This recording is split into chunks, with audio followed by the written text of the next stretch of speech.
So exams వస్తే ఎట్లా prepare అవుతావు ఎగ్జామ్స్ కి? సో ఇప్పుడు ఎగ్జామ్ నువ్వు చాలా క్లెవర్, చాలా బాగా మాట్లాడుతున్నావు. ఈవెన్ నాకు కూడా రావట్లేదు నీలాగా మాట్లాడడానికి. బాగా మాట్లాడుతున్నావు కదా! నీ ఏజ్ పిల్లోళ్ళు ఇప్పుడు 6థ్, 7థ్ క్లాస్ వాళ్ళు ఎగ్జామ్స్ అంటే అసలు స్కూల్‌కి పోవడానికే ఏడుస్తారు. నువ్వెప్పుడైనా ఏడ్చినావా అట్లా? ఎప్పుడూ అలా ఏడవలేదు. హ్మ్. అంటే ఎగ్జామ్‌కెళ్ళాలి, మనం మంచిగా రాయాలి అని చెప్పేసి అలా అనుకుంటాను. హ్మ్. సో, దానికన్నా ముందైతే మంచిగా ప్రిపేర్ అవుతాం. అంటే హ్మ్. ఇంటికాడ ప్రిపేర్ అవుతాను. అప్పుడప్పుడు స్కూల్‌లో కూడా మాకు టైమ్ ఇస్తారు ప్రిపేర్ కావడానికి. హ్మ్. సో, అప్పుడేం చేస్తామంటే నేను అప్పుడప్పుడు ఇంటికాడ నుంచి ఇంటి దగ్గర నుంచి షీట్స్ తీసుకుపోతాను. Paper sheets. హ్మ్.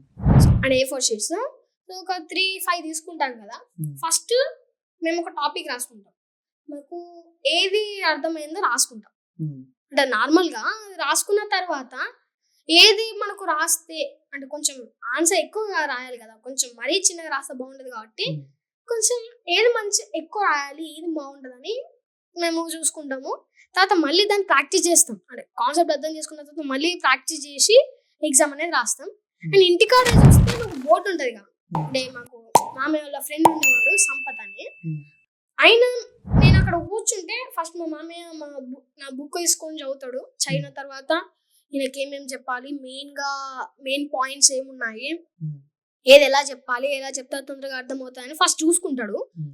ఒక హాఫ్ అన్ అవర్ 10 మినిట్స్ అంటే 30 హ్మ్. అలా 30 మినిట్స్ ఇలా ప్రాక్టీస్ చేసిన తర్వాత వచ్చి నాకు బోర్డ్ పైన ఎక్స్ప్లెయిన్ చేస్తాడు. హ్మ్. ఇదంటే ఏంటి, మళ్ళీ దీన్ని ఎలా చేయాలి మనము, ఇది మనకు అంటే ఇది ఎలా తయారవుతుంది అని చెప్పేసి హ్మ్.